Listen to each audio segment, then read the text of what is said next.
से आते हैं कि जहां का मुख्यमंत्री ये 2015 में हमको बतला चुका था कि फाइनेंशियल इंक्लूजन कितना इंपॉर्टेंट है, और 2015 से महानगर पालिका हो या फिर महाराष्ट्र शासन डायरेक्ट इनडायरेक्ट तरीके से इस तरीके के वित्तीय कॉन्क्लेव हम लोग 2015 से आयोजित करते आ रहे हैं। और कल नेशनल स्टॉक एक्सचेंज, महाराष्ट्र शासन और मनीबी इंस्टीट्यूट द्वारा एक MOU करने की शुरुआत भी हमने यहाँ पर की है, कि जिसके जरिए कॉलेज के स्टूडेंट्स हो या फिर इन्वेस्टर्स हो, इन तक आर्थिक साक्षरता पहुंचाने का प्रयास आने वाले 3 साल में हम करेंगे।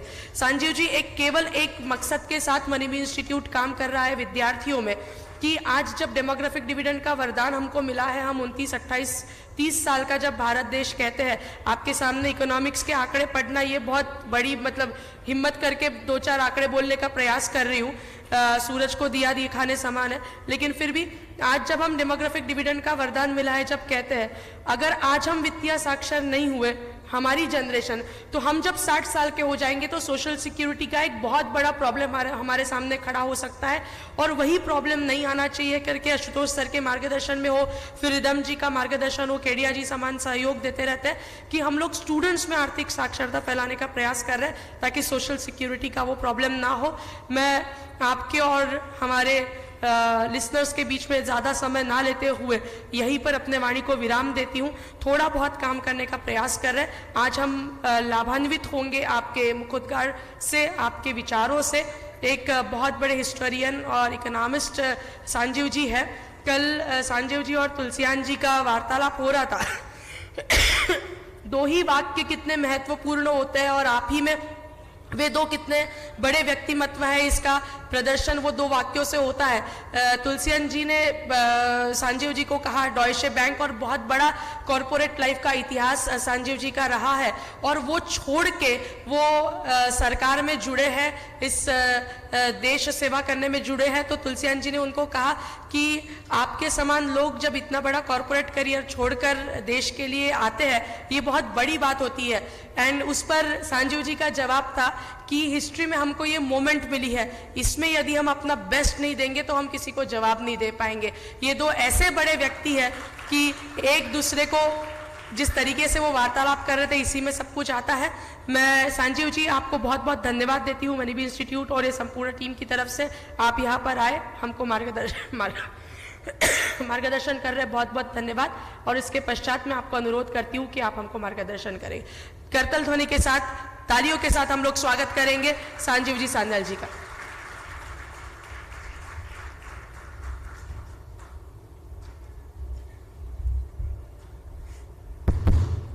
Thank you, Shivani, for a very kind introduction. And I am very pleased that all of you have come here today and given me this opportunity to speak to all of you. I can also see some friends like Rhythm here sitting in the audience. So, and I've been here to Nagpur before, so I'm not entirely a stranger to the city. But thank you very much for organizing this event and giving me this opportunity. The topic of today is Visualizing India at 100. And I think that is a useful thing to think about, particularly because, of course, we are at the 75 years of independence. So since we are the 75th year of independence, may I request those in the here on the right to not speak in the sound box? Thank you. Yeah. So, given that we are at the 75th year of independence, it is useful to first look back a little bit over the last 75 years. And then I'm going to spend a significant part of my talk thinking through about what we should think about the next 25 years.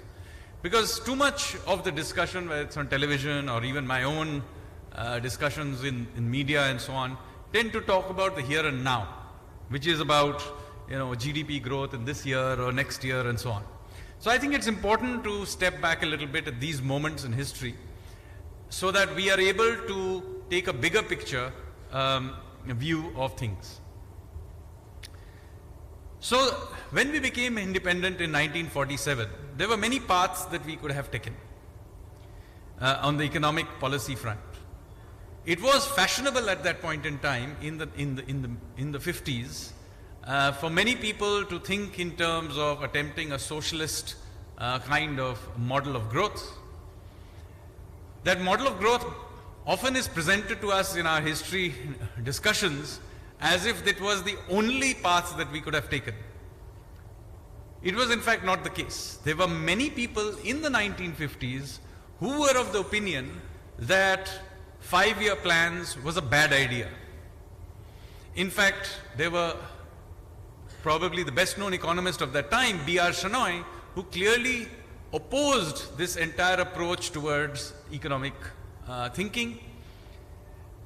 Perhaps the second most powerful after the demise of Sardar Vallabhbhai Patel, the second most powerful person in the cabinet was Rajaji.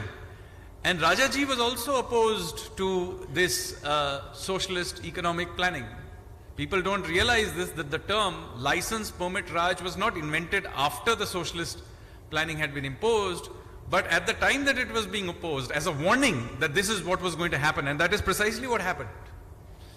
So anyway, given that Prime Minister Nehru was very keen on this kind of heavy planned thing inspired by the Soviet Union, we did it. But it is interesting that by the mid-60s it was quite obvious that socialist planning was not working.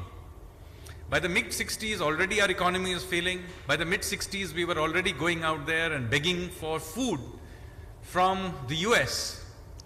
Many of you will know about the PL 480 shipments of food that had to come to India in the mid-60s to keep India going. And yet we didn't abandon this rather peculiar form of economic policy. In fact, we doubled down on it in the late 1960s with the nationalization of banks and so on. And we kept doing this into the 70s, by which point it was quite obvious that this socialist approach to economic planning was a bad idea. In fact, we were so wedded to it that when the data suggested that we were doing very poorly on growth, this performance was dubbed as the Hindu rate of growth. Why was it called the Hindu rate of growth? Because the court economists of that time, like Raj Krishna, who was basically a member of the inner circle of the Nehruvian court economics council, he wanted to basically signal that it was not Nehru and his policies that had failed India, but it was India's cultural roots that had failed Nehru. So it was dubbed as the Hindu rate of growth. Now, sadly, after emergency, another group of people briefly captured power.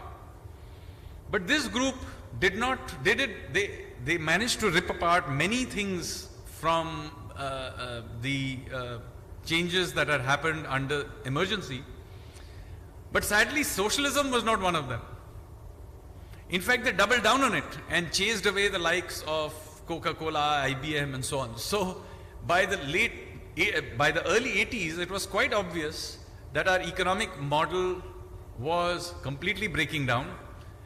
And ironically, in the mid-80s, it was the same people who began to very gingerly open things up. So the first whiff of economic opening up happened under when, for example, the Maruti car, many of you are of my age will remember that when was the first time they saw a Maruti 800? It was literally a whiff of fresh air, because for the first time we actually got to sit in a car that was made with modern technology. This is, remember, the mid-80s, and the main car that we were driving around then was an Ambassador car, which was designed in the early 50s. Now with that, of course, sort of the mood began to change, and in 1991 we had a big crisis. Our economy basically collapsed, and we were forced to open up the economy and liberalize it. But it should be remembered that this liberalization did not happen because our intellectual class changed its mind. Again, those of you who remember 1991 will remember that when these reforms were being done, most of the intellectual class was writing about how it was a bad idea. Even the business class was writing at that time and making comments saying that this was liberalization was a bad thing. Of course they are going to say so, because most of them were beneficiaries of the old license permit Raj system. So nonetheless, despite the opposition from the intellectual class, despite the opposition from our bureaucrats, from our political class, liberalization happened. And I think 30 years later, we can clearly state that it was a good thing. Because finally, we began to see new entrepreneurs begin to emerge.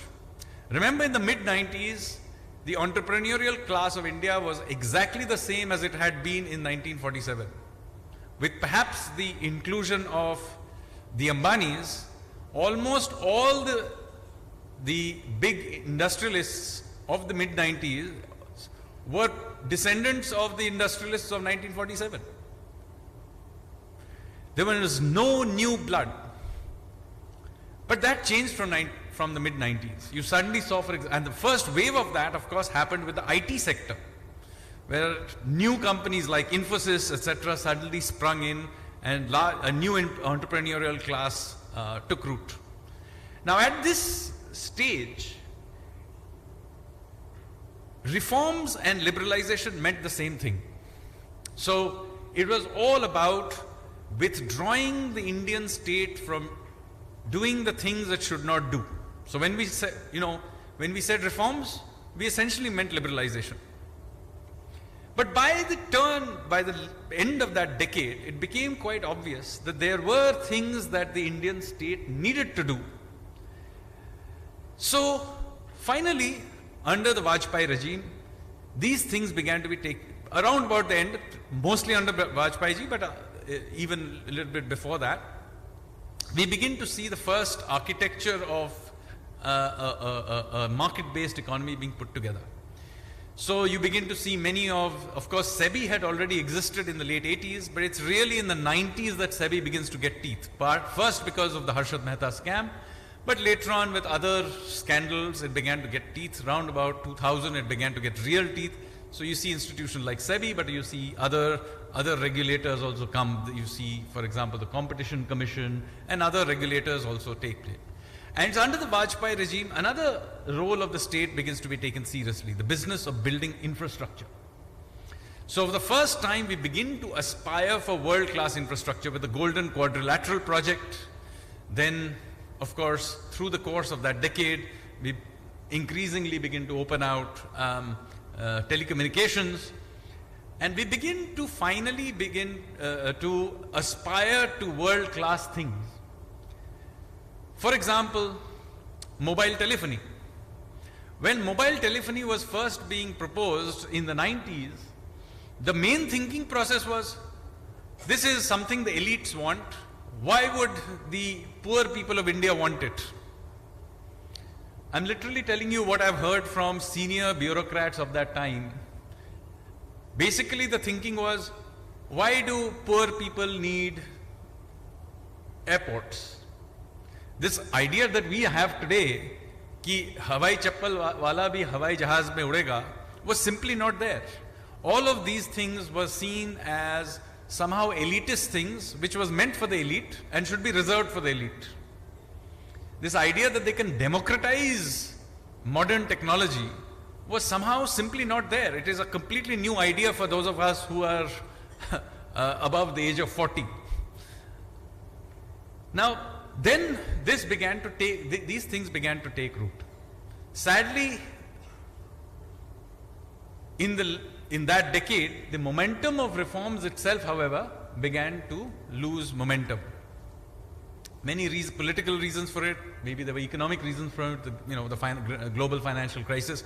Whatever you may want to say, I don't want to get into the political debate here.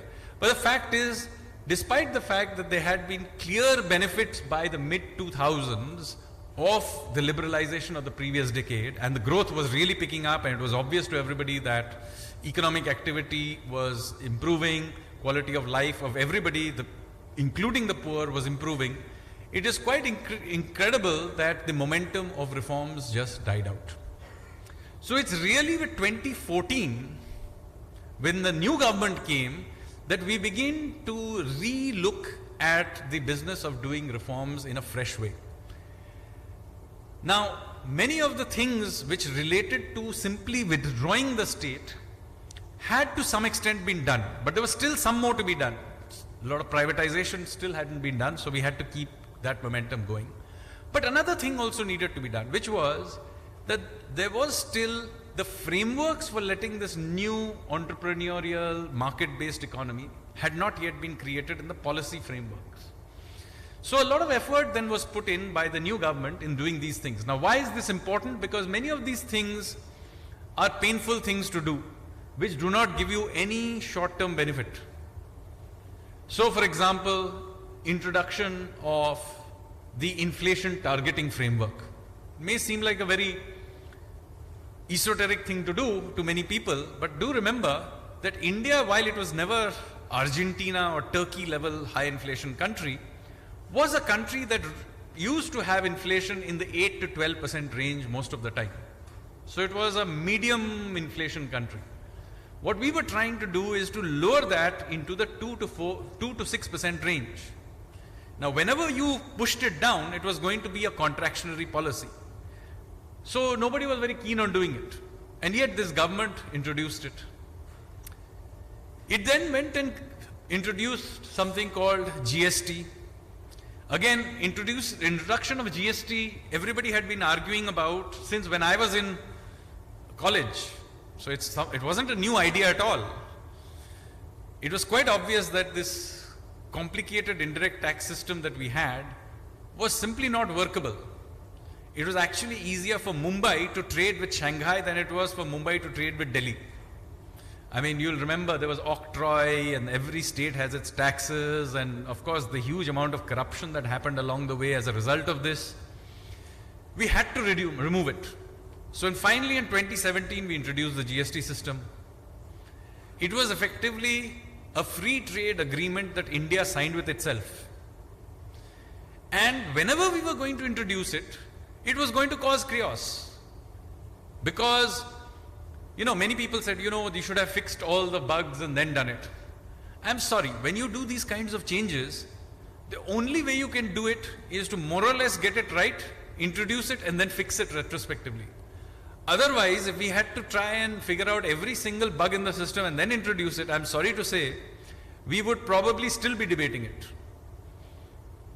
Now, confusing and chaotic as it may have been, that system now works. It may not be perfect and we will keep fixing it, but let me say that there is pretty much nobody who will argue that this is not a better system than what used to exist by large margin. And whatever you do and however you fix it into the future in the next 25 years, even in 25 years, that system that we have introduced today will be still the same framework that you are using 25 years from now. Hopefully our grandchildren will be fixing it and making it better, but it will be same framework.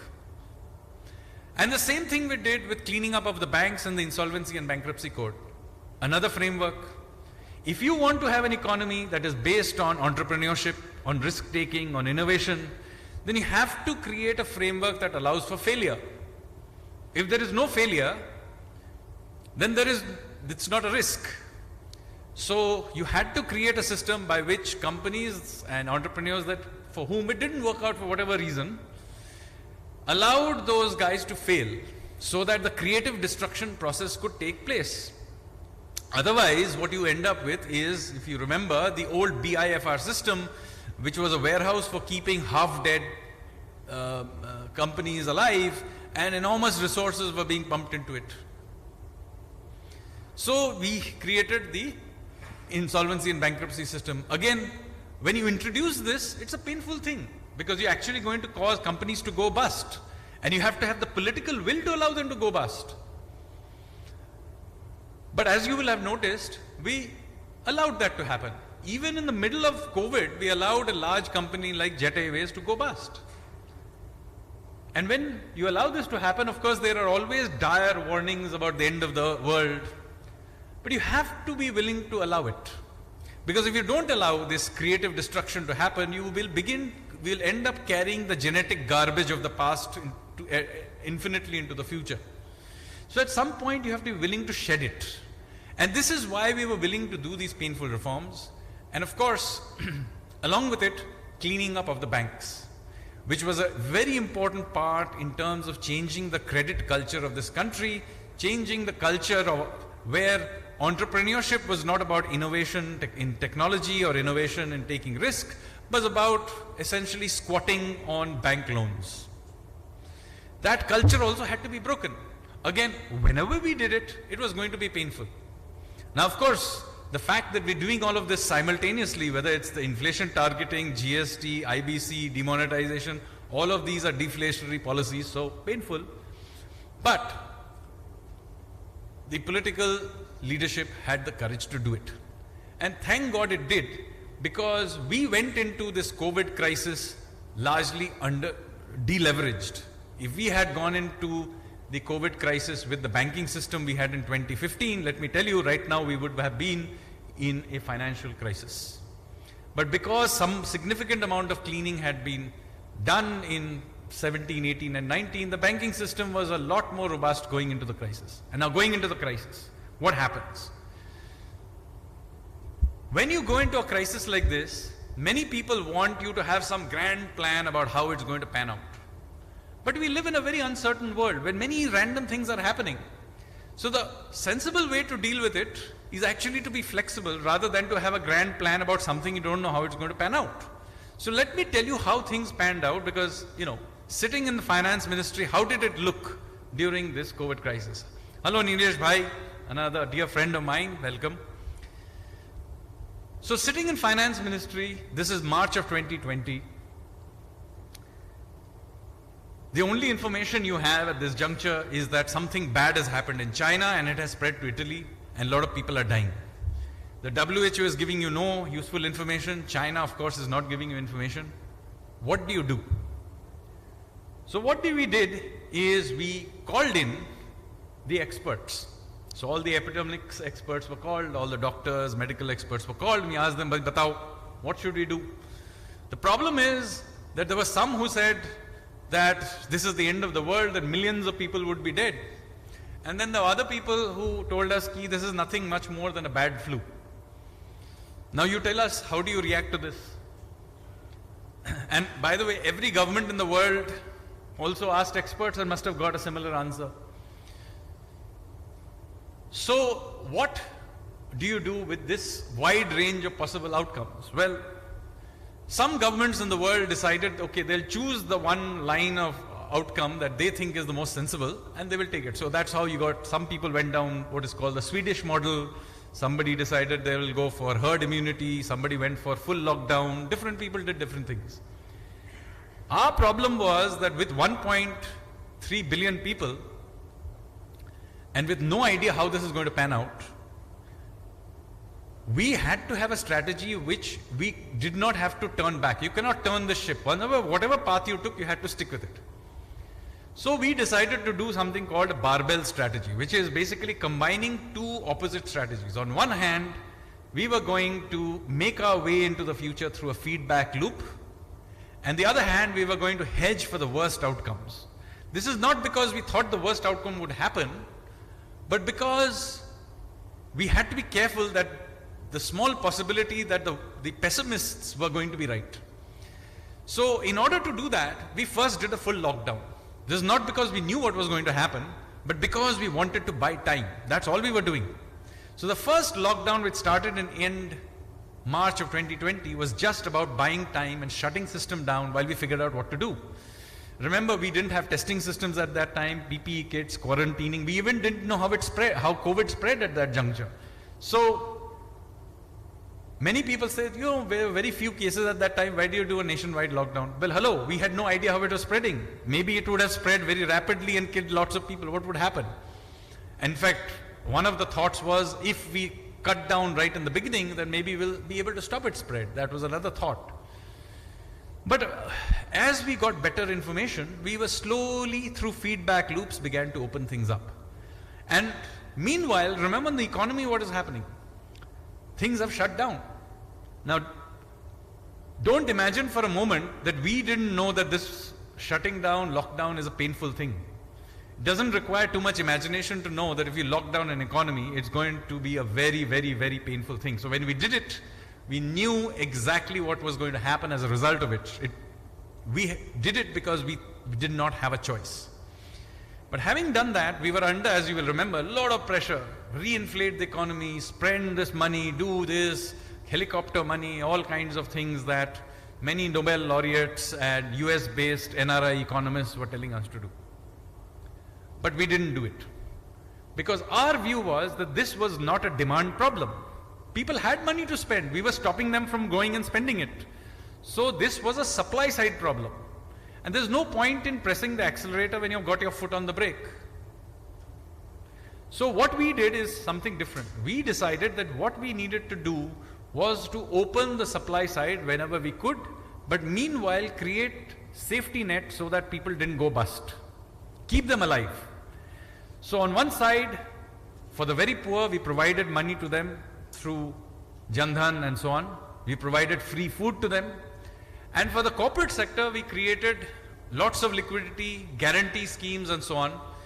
Notice these are safety nets. They are not attempts to reinflate the system. And it turned out we didn't eventually have to spend very much on those guarantees. But at that time, that was absolutely critical for making sure that there were no cascades of defaults in the system. Just keep everybody functioning. By the end of that year, again, this whole thing began to build up. And as we opened the economy up, we were very clear that we were going to reinflate the economy, spending money on infrastructure. And you would have seen a massive build-up of infrastructure that happened in that period, starting October of 2020 into the early part of the year. The economy opened up and in fact revived quite fast. Then we got hit by Delta. Now notice here, it was always a possibility that there would be another wave. The problem is that you don't know when it's going to happen. And when it did happen, we did not want to do yet another lockdown. And bad as Delta may have been, we knew by this point we had much better idea of how things were, how this disease spread. We knew that it didn't affect the very young, for example. We knew that, there were certain groups of society where it infected more. We knew that, we already had a vaccine in process and so on. So here, even despite the shock, we basically did not do a national lockdown. We allowed local authorities, we allowed the states to take a feedback on the ground, faster response, and we allowed that to pan out. So, and after a little bit of chaos, and yes, it was painful, do remember that many of those who are handling the system themselves were impacted by COVID. They're very senior officials who actually died from COVID during this period. People myself, many of you will remember me doing repeated appearances on television, doing briefings. Many of those, incidentally, I did online while I myself had COVID and had on Panadol and doing briefings. So many of us had to keep going, keeping the system running. But the result of which is we managed through the course of 2021, one, keep the economy running, two, to get the entire population vaccinated once and then twice, and then even now into 2022, we managed to get a booster shot. So by end of 2021, our economy was fully open. Into 2022, we further opened it up completely, and the economy has revived very, very strongly, as many of you are aware. It's not just of the financial markets, the real economy and even contact-based services have now been fully opened. This has happened because we did not have the approach of having one grand plan. This was the old planning approach. Instead, we took a feedback loop-based flexible approach. We saw what was happening and responded to it as quickly as we could. Yes, many of you will know from my videos about the frisbee and how the dog catches the frisbee by basically doing feedback loops. So basically it's about flexibility and feedback loops. And that feedback loop approach initially seems chaotic because there is no grand story to be told. But as you're seeing in China, grand stories sound good and may initially look much more like they are in control, but longer term, If by chance you've got it right, then it's great. But more likely than not, in an uncertain world, your story will sound good but will not be the actual true picture. And then you can get it very badly wrong. And so this is what has happened to China and many other countries as well. China, of course, with its zero COVID policy.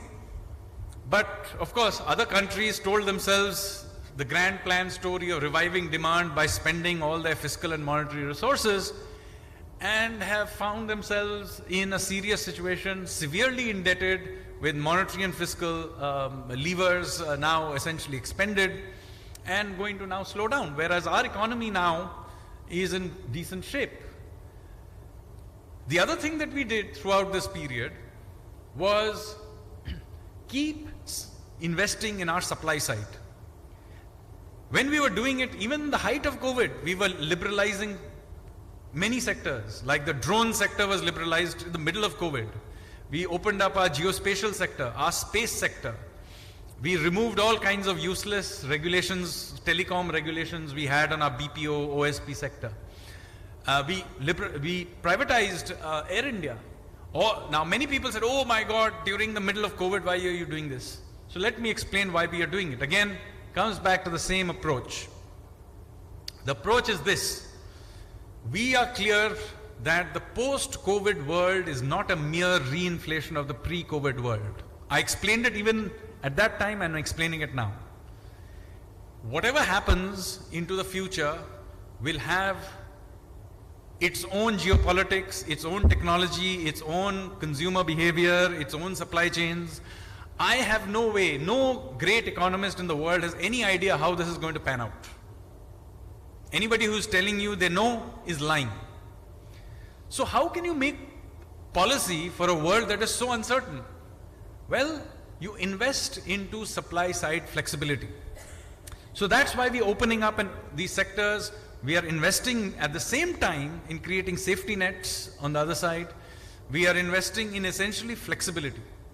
So that when we emerge into this post-COVID world, our systems are flexible enough to be able to deal with these things. Almost no other country in the world has invested into economic flexibility in all this while. We have done it. And the result is, no matter how the world turns out, we have our response, a quick response-based supply side approach will mean that we will be able to adjust to that new world as it emerges, rather than based on some grand plan that somebody, some Jnani has come up with.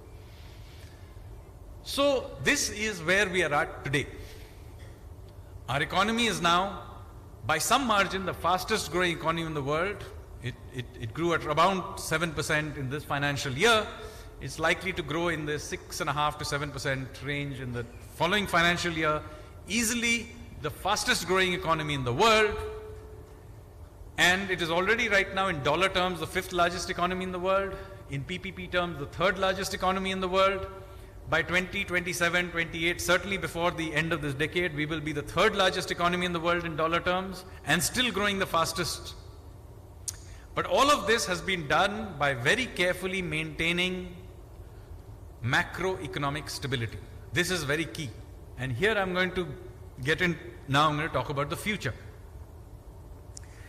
The economic machine that we have been able to build over the last decade is now capable of growing at around about 9%. Does that mean that we should begin to press the accelerator to get it to grow at 9% just now? I would argue not. Just because you've got a good car and replaced your old Ambassador does not mean you have to press your accelerator on a road with lots of potholes. External conditions right now are difficult. Oil prices are still high and spiky. The world is going in, the rest of the world is going into recession, possibly. Monetary conditions are becoming tighter. This is not a position where we can press the accelerator too hard. Why? Because if we are growing much, much faster than the rest of the world, we'll have a problem because our imports will grow too fast compared to how fast we can grow our exports, and our current account will not be able to deal with it, and we will begin to overheat. So under these overheating, given the risk of this external overheating, we need to be careful. I think we should be satisfied with our current economic performance. Somewhere in the range of 7% is a decent rate of growth. In fact, under all circumstances, 7% is a pretty good rate of growth. The fact that we can grow at 9, let's hold it for a while. You'll see that's why the Reserve Bank is currently restraining the system by hiking interest rates. Even the fiscal side, you will see restraint. But a time will come when we will also get an open highway. We got it between 2002 and 2006. Another time of that will come, and there we will do 9%, maybe even 10% for a little while. But this game is about compounding. So very important, we do not lose our cool, maintain macroeconomic stability, and very importantly, keep responding to opportunities as they emerge. Opportunities are emerging because of the fact that global supply chains are become fluid and they are realigning. We need to be a part of that, and you're seeing that in terms of the large numbers of free trade agreements that we are going out and signing. When we refused to join RCEP, many people thought, oh my God, these people are going back to, import substitution of the 1950s. No. We didn't join RCEP because we didn't think that particular trade deal didn't work for us. But our national interests will be served by other trade deals, and we are signing them. We have signed one with Australia, we have signed one with UAE, we are negotiating one and almost close to finishing one with the UK, we are also negotiating one with the European Union. And so we are out there, we are going to participate in global supply chains, and we will invest money, time and energy into inserting ourselves into this. The PLI schemes as well. Not every PLI scheme will work, that's okay. Some will work, some will not work. Those that didn't work will be replaced by other ones, and so on and so forth. We will open out sectors, yesterday you may have heard the Prime Minister talk to the Chief Secretaries of the states, basically saying, kindly get out there, think about ease of doing business, get rid of useless regulations and procedures and simplify them. We need to be out there. This is our time in the sun. We can't miss it. So this is what we are doing right now. Now, I've spoken all this while about where we are for the relatively short future, but I'm also here to talk about visualizing India at 100. In order to get there, we have to think about the next generation of reforms. So I talked to you about how reforms of the last 25 years have been essentially about withdrawing the government from doing the things it should not do. It was then about building frameworks, whether it's physical infrastructure or the framework, policy frameworks, regulatory frameworks for allowing the markets to work. The next 25 years has got to be about a completely different set of reforms. It's about getting the Indian state to deliver on things it should do. So what are the things the Indian state should do? Well, in that context, we need to get out there and begin to finally do administrative reforms. The Indian state needs to be serious about services it delivers. One example of that, for example, is policing or municipal services. It's the job of the government to make sure that your roads don't have potholes and that your municipal services, your garbage is picked up on time and so on and so forth. We need to reorient our administrative system, which is historically be built to control the population rather than to deliver the services. The Indian administrative architecture was built by in the colonial period to control the population. Then in the socialist period, it was given even more powers to do even more of controlling of the population, the business class and so on. The last 25 years of reform has been to weaken this power, but it has not been in terms of improving the capability of the administrative system to deliver the goods.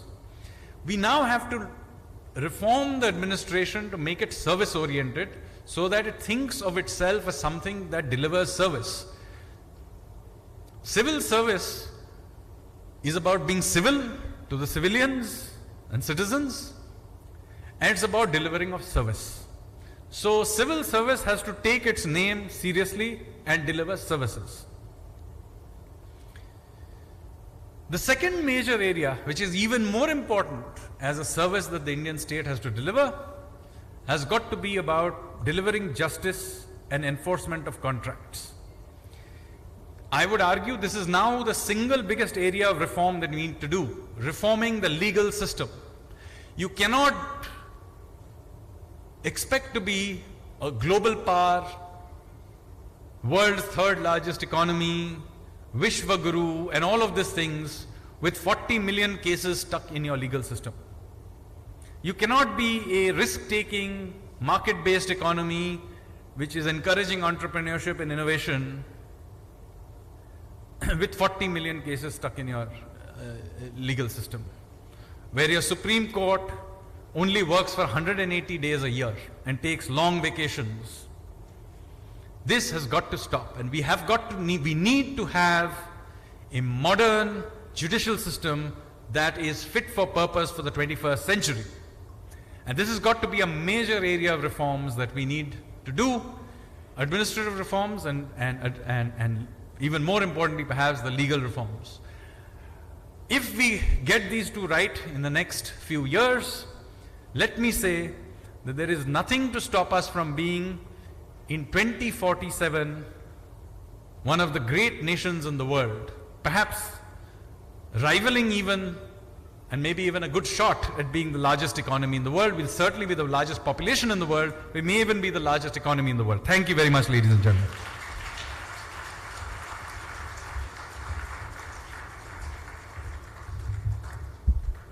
Sir, thank you so much. It was an absolute pleasure to listen to you.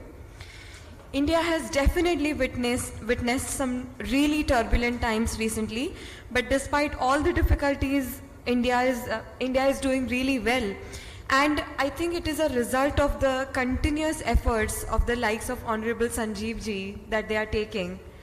वो कहते हैं ना, नहीं विघ्न बाधाओं को हम स्वयं बुलाते हैं, फिर भी यदि वो आए तो कभी नहीं घबराते हैं.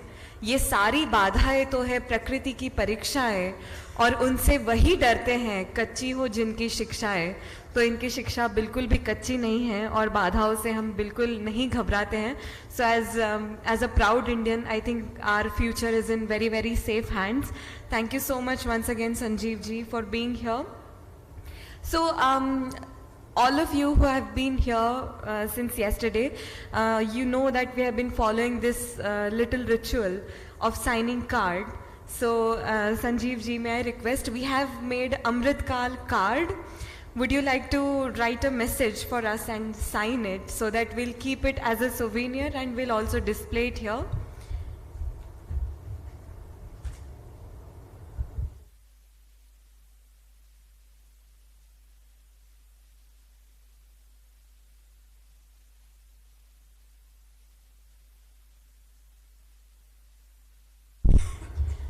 Sanjeev ji, thank you so much.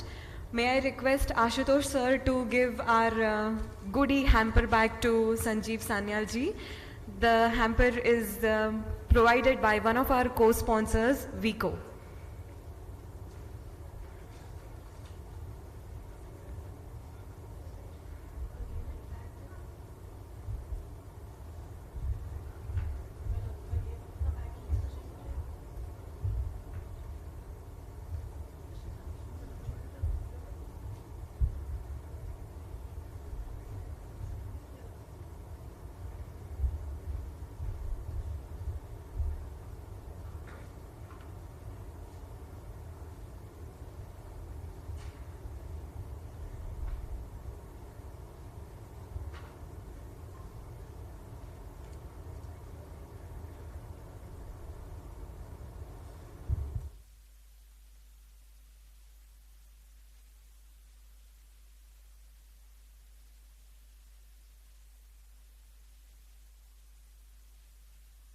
Thank you, sir. Can we please put our hands together for Sanjeev Sanyal ji?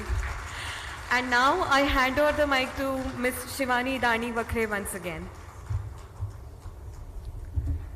Thank you very much Sanjeev जी.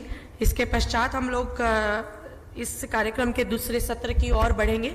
हम लोग एक पैनल डिस्कशन करने जा रहे हैं। ये नागपुर के लिए बहुत बड़ी बात है कि हम लोग संजीव जी को तो अभी सुन चुके हैं, इसके साथ साथ हम लोग अभी जो पैनल डिस्कशन करने वाले हैं उसमें हमारे साथ एक कोहिनूर के साथ और 2 कोहिनूर जुड़ने वाले हैं। एक जुड़ेंगे मॉर्गन स्टैनली इंडिया के MD सम्माननीय रिदम जी देसाई, और दूसरे जुड़ेंगे कोटक म्यूचुअल फंड के MD सम्माननीय नीलेश जी शाह। मैं आप दोनों से अनुरोध करती हूँ, आप कृपया मंच पर आएंगे। जोरदार तालियों के साथ हम इनका स्वागत करेंगे।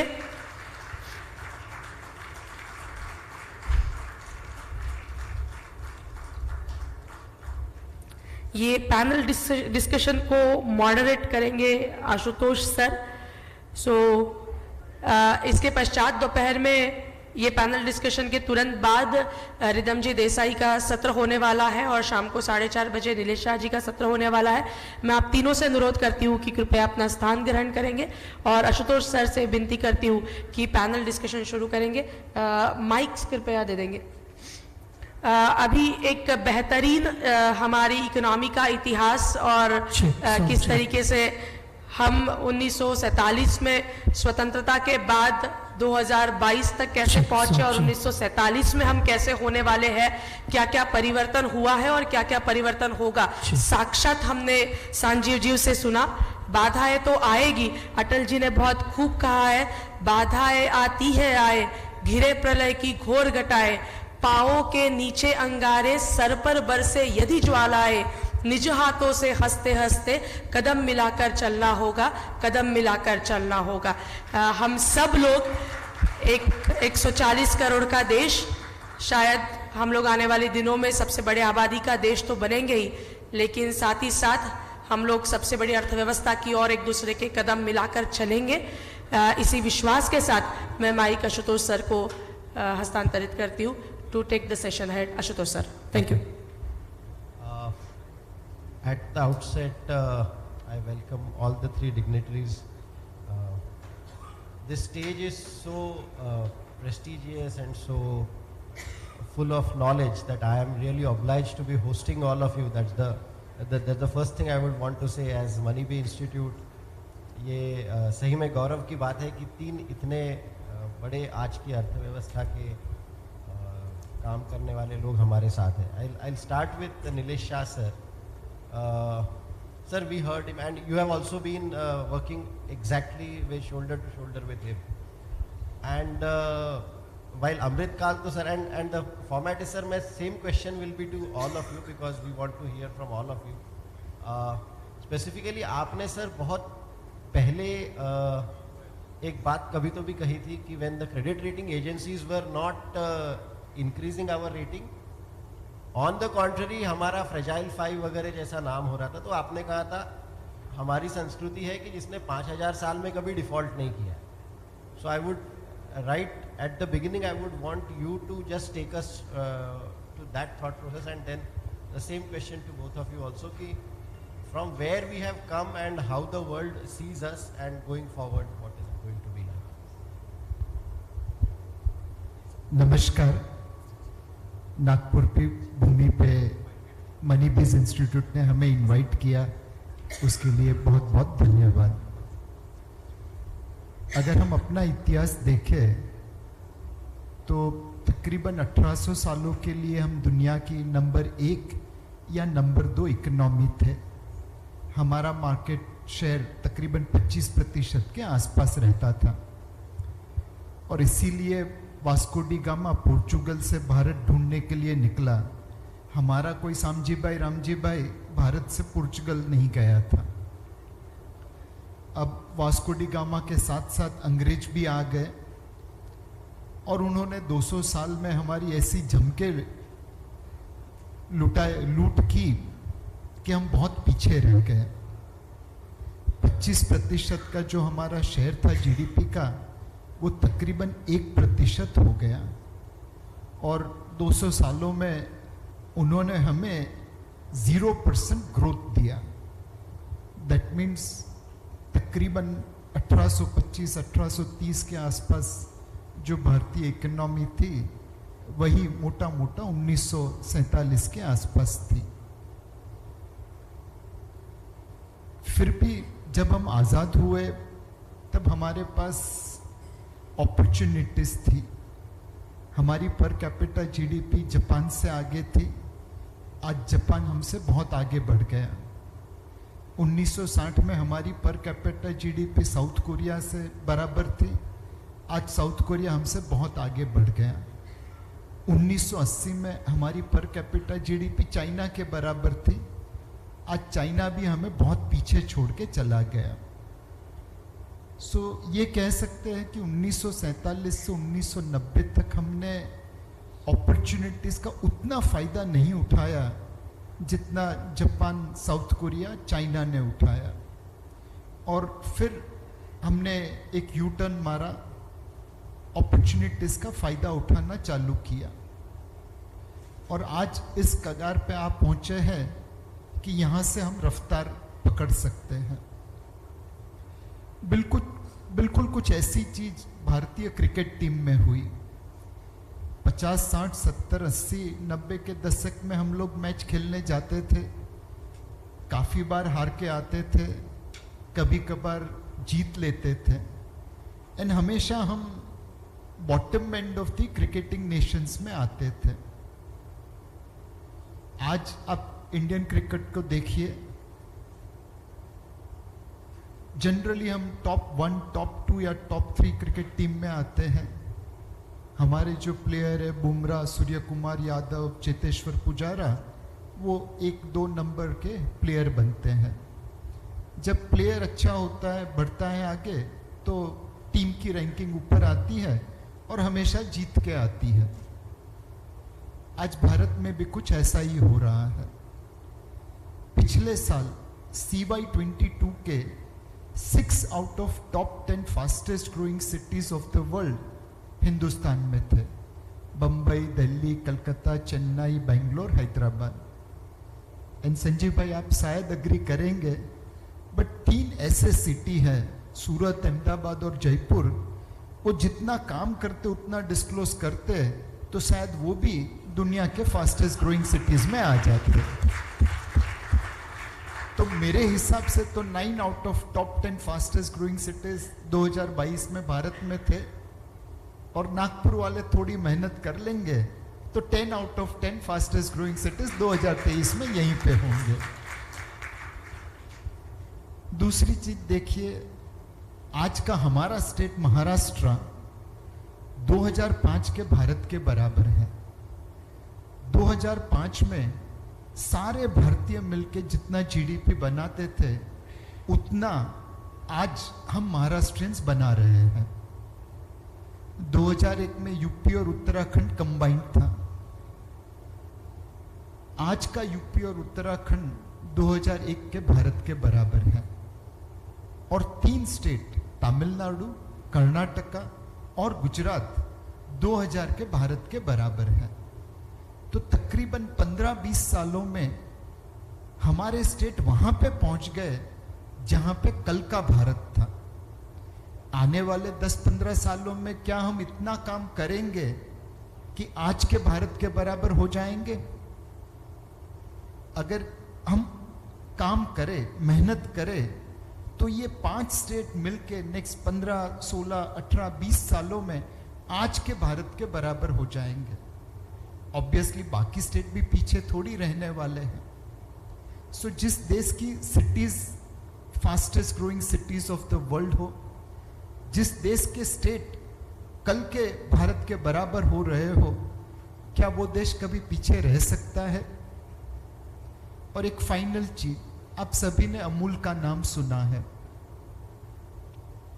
अमूल जनरली किसान, रूरल बैकग्राउंड के लोगों को लेता है और एग्रीकल्चर, फूड प्रोडक्ट्स में काम करता है। यह भारत की सबसे बड़ी एफएमसीजी कंपनी है फूड और एग्रीकल्चर में। उनका टर्नओवर है 61,000 करोड़ रुपया। 1970 में भारत मिल्क इंपोर्ट करता था, मिल्क प्रोडक्ट्स इंपोर्ट करते थे और यूरोपियन मिल्क प्रोडक्शन के 16% मिल्क भारत में बनता था। अमूल ने आके ऐसा काम किया कि आज हम यूरोप से 1.5 गुना ज़्यादा मिल्क बनाते हैं। अब ये कंपनी ठान रही है 2047 में वो दुनिया की सबसे बड़ी फूड प्रोडक्ट कंपनी बनेगी और उनका टर्नओवर होगा 18 लाख करोड़ या $220 बिलियन आज के भाव में। जिस कंपनी ने, जिस कोऑपरेटिव सोसाइटी ने भारत को मिल्क इंपोर्टर से दुनिया का सबसे बड़ा मिल्क प्रोड्यूसर बना दिया, क्या वो दुनिया की सबसे बड़ी फूड प्रोडक्ट कंपनी बन सकती है? मेरा दावा है अमूल ये चमत्कार जरूर करके दिखाएगा। अब आप हिसाब कर लीजिए, आप और मैं अगर काम करेंगे तो हमारी सिटीज ग्रो होगी सबसे तेज दुनिया में। हमारे राज्य कल के भारत के बराबर आने वाले दिनों में हो जाएंगे और हमारी कंपनीज दुनिया की नंबर 1 कंपनी बनेगी। जैसे संजीव भाई ने कहा 2047 में हमारे पास एक अपॉर्चुनिटी है, हम अपना अधिकार नहीं कह सकते बट एक अपॉर्चुनिटी है कि हम दुनिया की सबसे बड़ी इकोनॉमी बन जाए। उम्मीद है आप और हम दोनों मिलकर काम करेंगे तो वो सपना साकार हो जाएगा।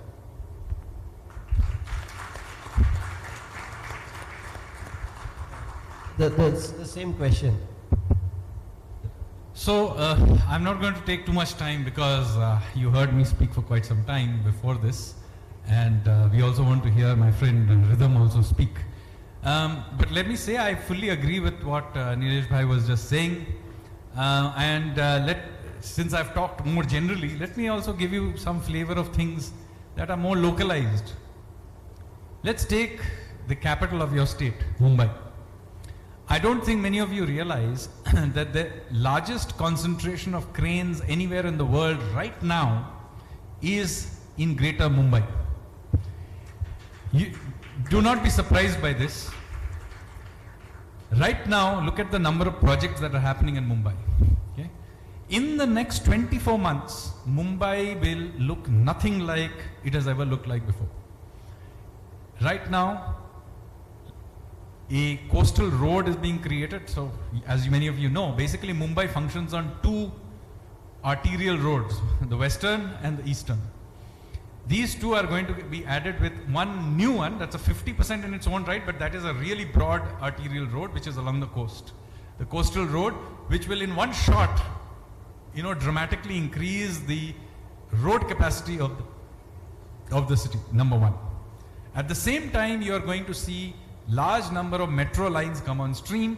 Just one line, which is line number 3, is going to start in down south in Cuff Parade and cut across the city all the way through to Goregaon Seeps. Okay, so today, as you know, the main arterial railway system of the city is a colonial era system that had been created, basically 2.5 lines. If you include Harbour Line, it's 2.5 lines. We are going to get a modern 1 line which on day 1 when it opens will be the most heavy traffic using metro line in the world on day 1.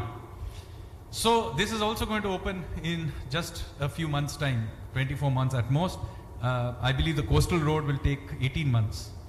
At the same time, you have a brand new airport being built that is going to take a little longer, 36 months or thereabouts.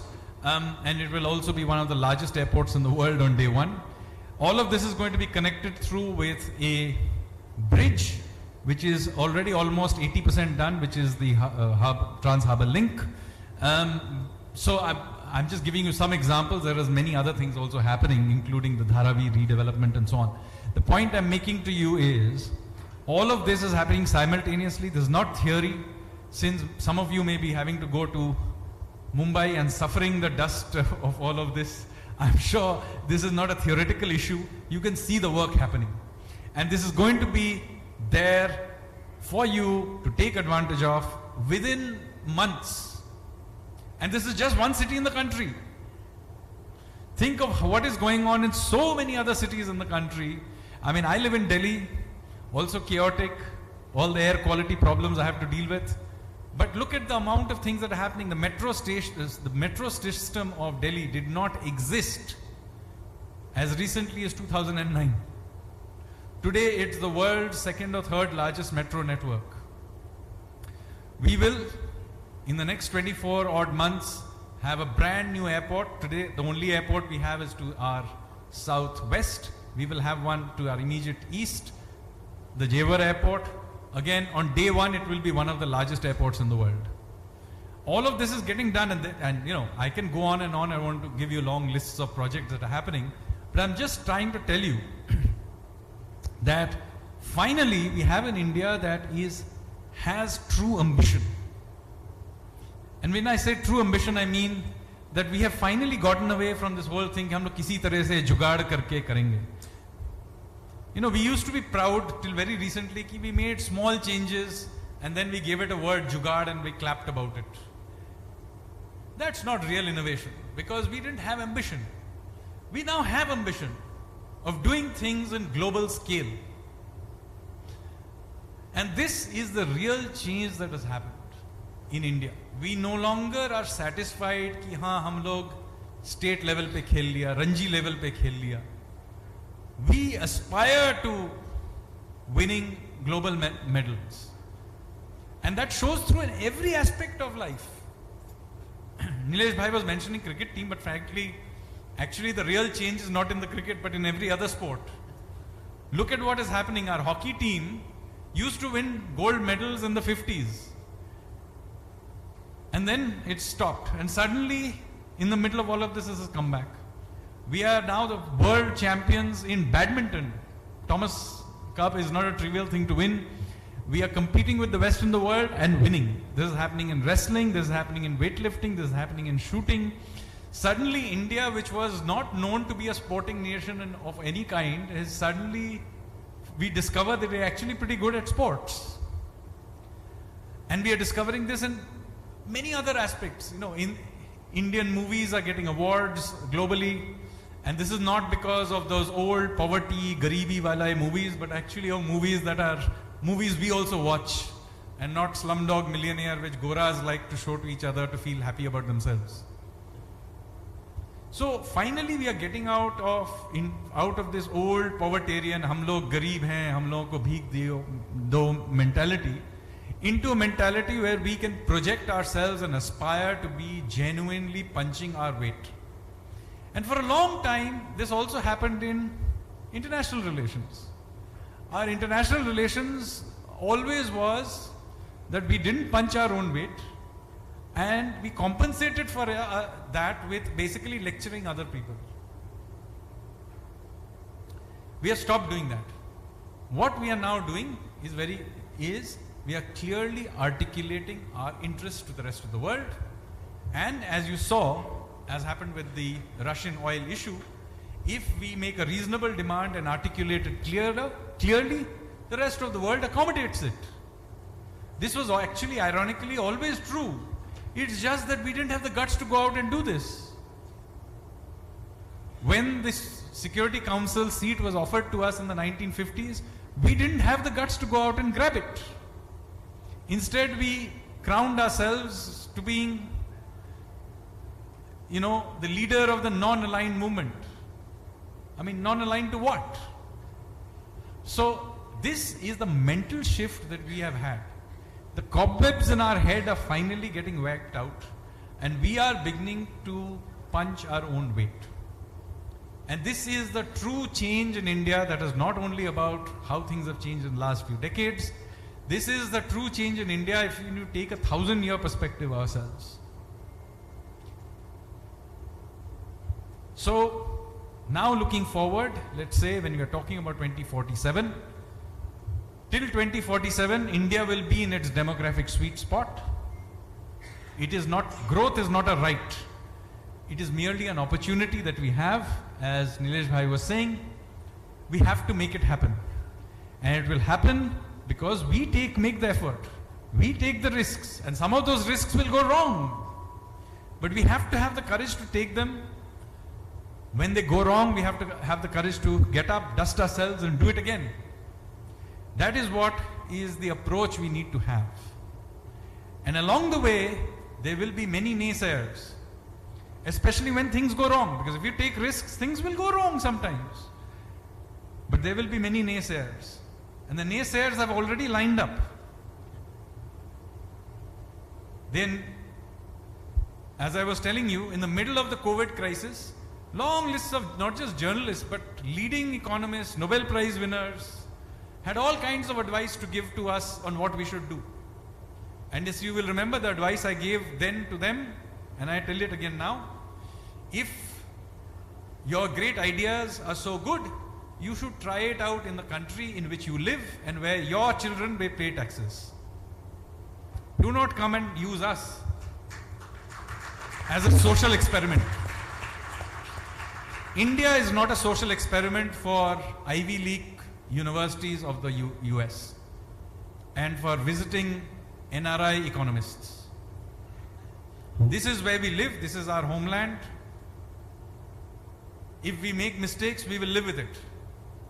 So only those who have a stake in this system, only those who have skin in the game are the people that we should take seriously. Because they are that is not to suggest we shouldn't listen to suggestions for everybody else. We will listen to everybody's suggestions. But in the end, what we do is what is for the benefit of those who have skin in the game. Those of you in this room have skin in the game. So this is for you that we will do this. And yes, there will be many things that will go wrong along the way. There will be many people who will tell us, देखो democracy index में आप, how are you looking? Freedom index में कैसा हो रहा है? We have an absurd situation that there is a very famous think tank in Sweden called VDEM, which came up with an index of freedom, academic freedom index, in which India comes up at the bottom. It's even below Afghanistan. I mean, you've got to be kidding me. But we should expect this to happen.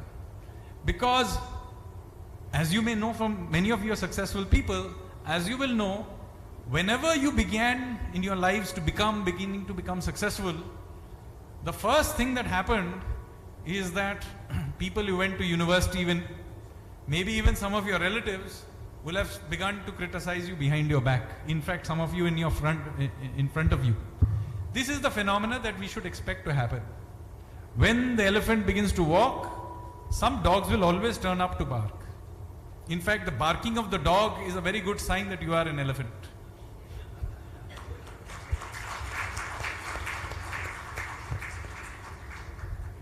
So, expect as we begin to challenge the world order and begin to reorder it according to our interests. Even those who we consider our allies in the West will try to diminish our efforts. Do not be put off by that. This is something you should expect to happen. In fact, this is not just true of big countries, this is even true of small countries. I spent many years of my life living in Singapore. It's a very small country, as you know, but it's a small country with no resources that has converted itself in one generation from being a third world country to becoming a first world country. And all the time that I lived there were continuously articles written by journalists who used to live in, or Western journalists who are visiting how, Singapore is authoritarian, Singaporean policies will fail, this will happen, that will happen. All of these people were at that time living in Hong Kong. Now, ironically, they used to love Hong Kong. Almost every single one of them now lives in Singapore. So the same thing will happen. All your New York Times journalists, all your BBC journalists, all of them who are lecturing India what to do, etc., will soon be looking for jobs in Republic.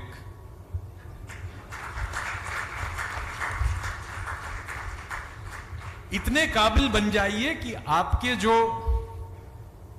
आपकी जो निंदा करते हैं वो आपके पास पहुंचे नौकरी मांगने के लिए. यही होने वाला है. So wear your seat belts for the ride. It's going to be a ride that I am fortunate to be alive to see. And you are fortunate to be alive to see.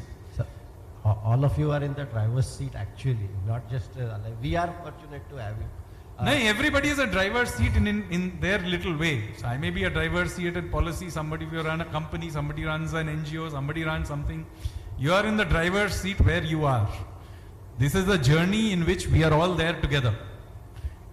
Please give up this idea कि एक driver है, पीछे सब passenger है. ऐसा नहीं है.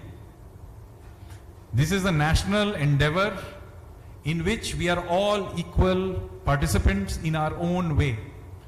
So, each one of you has contributed in some way to this journey. Even if you passively, when we introduced GST, many of you are part of the journey of having to figure out how it worked. But together we went through that process and we now have a much better system than we have to be. So it could not have happened without your cooperation, even if some of it was grumbling cooperation. So point I'm making is this is a journey. When I'm saying we are redoing Mumbai's infrastructure or Nagpur's infrastructure for that matter, you are also a participant whether you like it or not. Your roads get dug up, diversions happen, there's dust in the air. But in the end, we have held together as a nation and we have held through very tough times. The 2 years of COVID, we really demonstrated as a country how we held together. It was not just about the administration. We criticize the bureaucracy. I'm the first in line to criticize the bureaucracy for many of the things they do. But the fact is they delivered those billion+ vaccines and made sure you got there. Our industry delivered by doing the research and producing those vaccines. You delivered as a society by holding things together.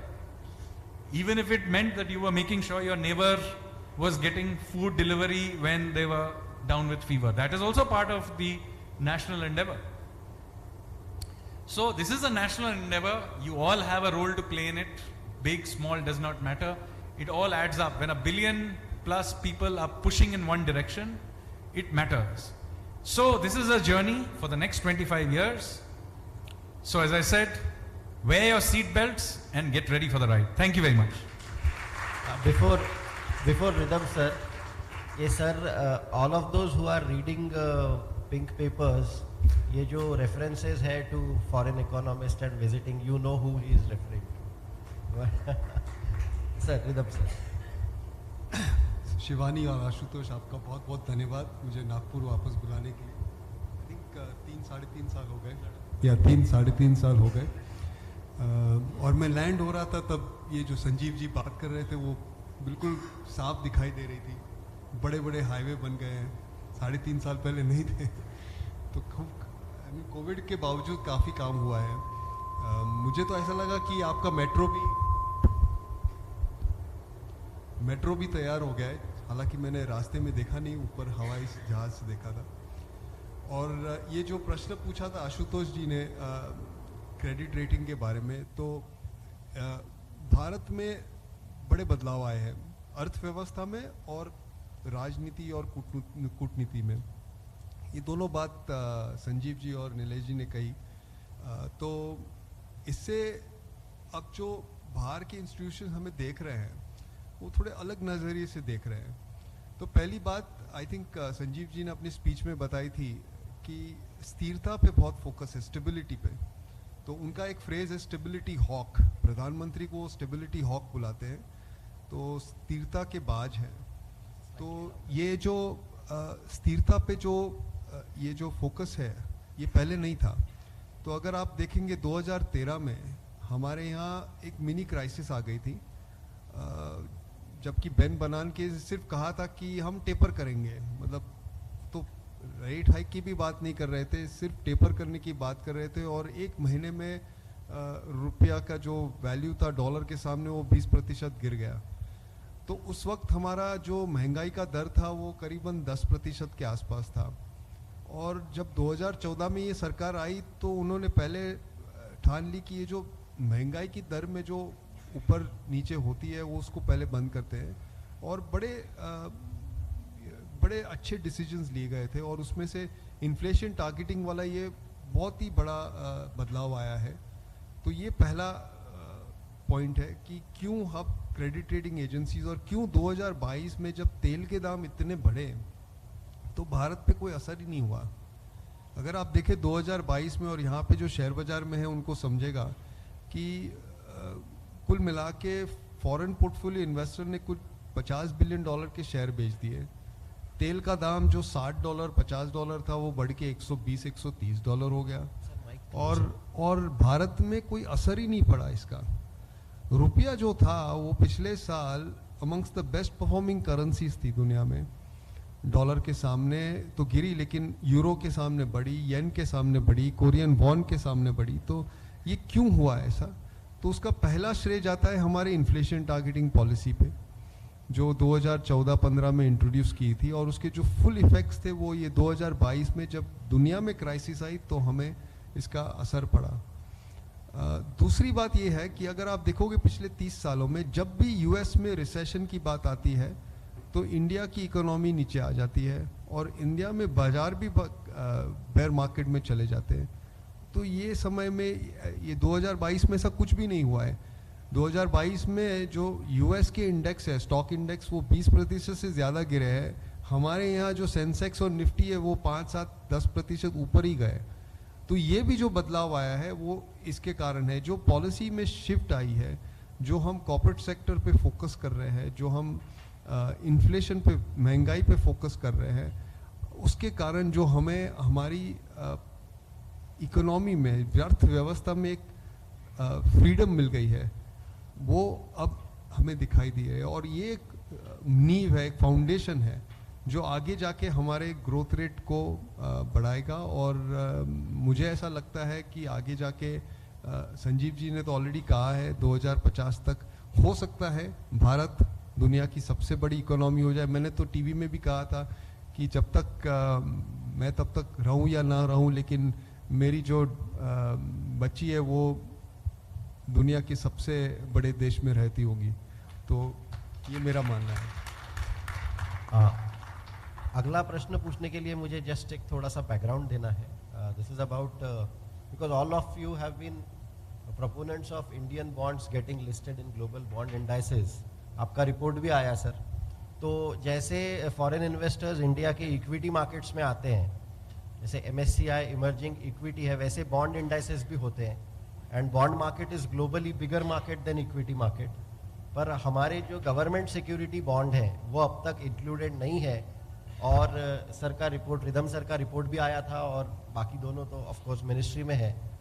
तो अगर India के bonds global indices में जैसे Bloomberg या JP Morgan में include होते हैं तो बहुत 30 बिलियन सर आपने लिखा था, तो $30 billion and lot of money will come into India, because of which cost of capital is likely to come down. और इसके ऊपर बहुत चर्चा हुई थी, लेकिन फॉर सम रीजन 1 साल 2 साल it just kept on pushing, although budget में भी इस पे बात हुई थी।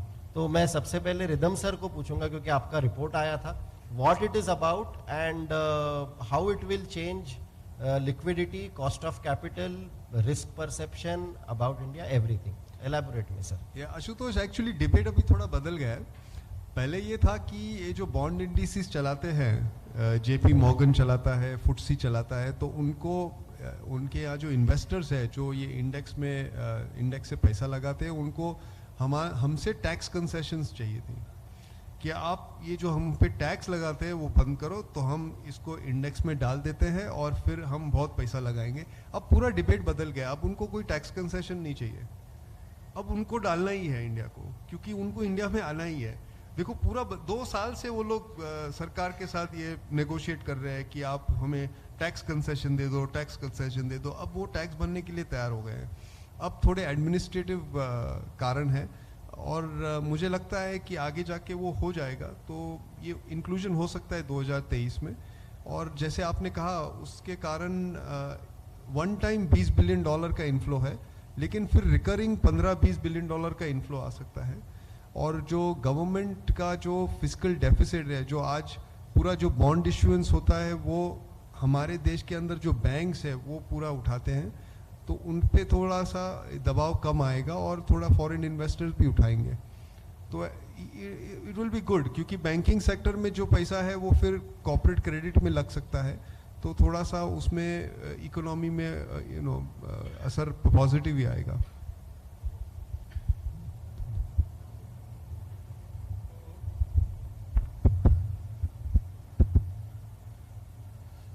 तो जो रिदम जी कह रहे हैं उससे मुझे आगे बहुत कुछ नहीं कहना है। हाँ, ये इस विषय पे पिछले 3-4 साल से चर्चा चली है और सरकार की तरफ से भी काफ़ी सारे बदलाव लाए गए हैं, जिससे कुछ ऐसे बॉन्ड्स हैं जिसको रखा गया है, जिसको आसानी से खरीदा जा सके। स्पेशल बॉन्ड्स का एक विंडो भी बनवाया गया था।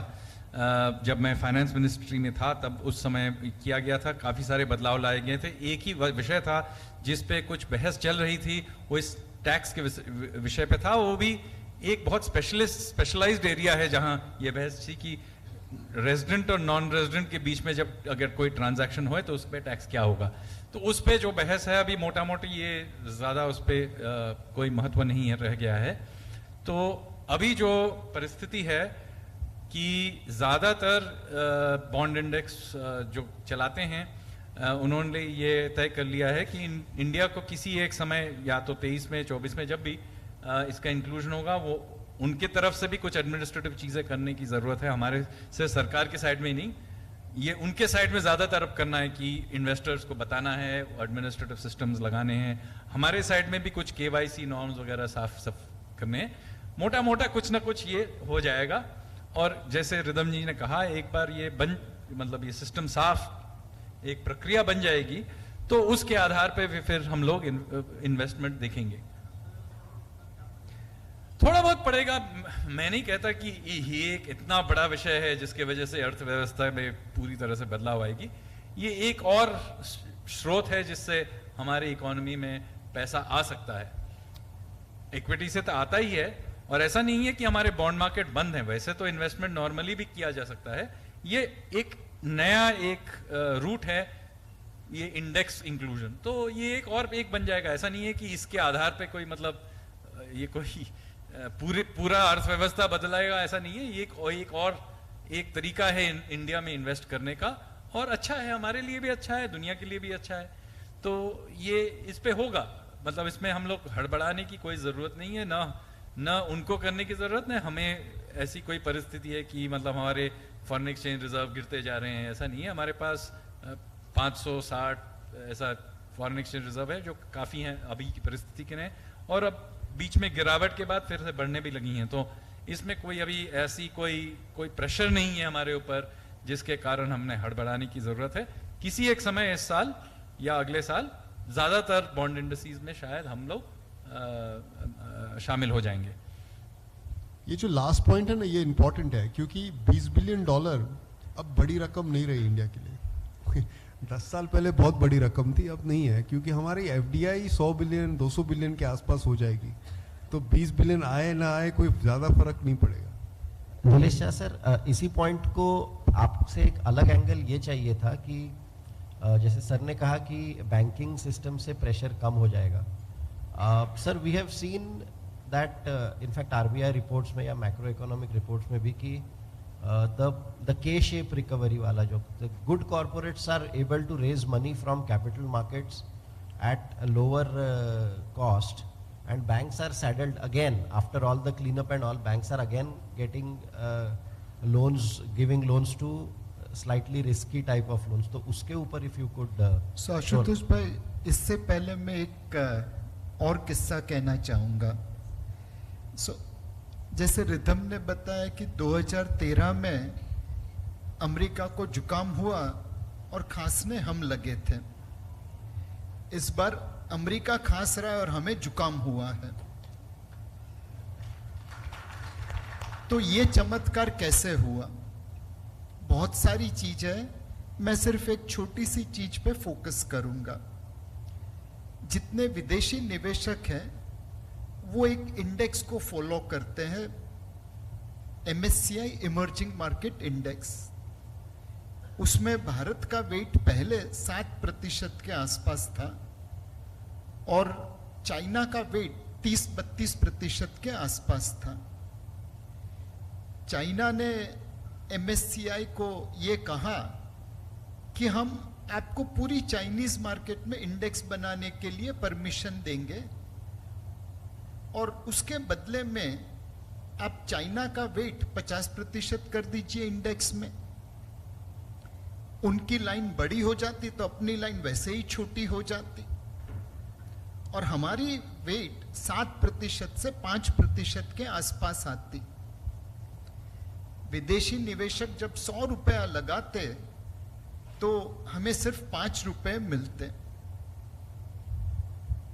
अब अचरज की बात यह है कि MSCI ये पूरा इंडेक्स कैलकुलेशन अंधेरी में बैठ के करता है भारतीयों के द्वारा।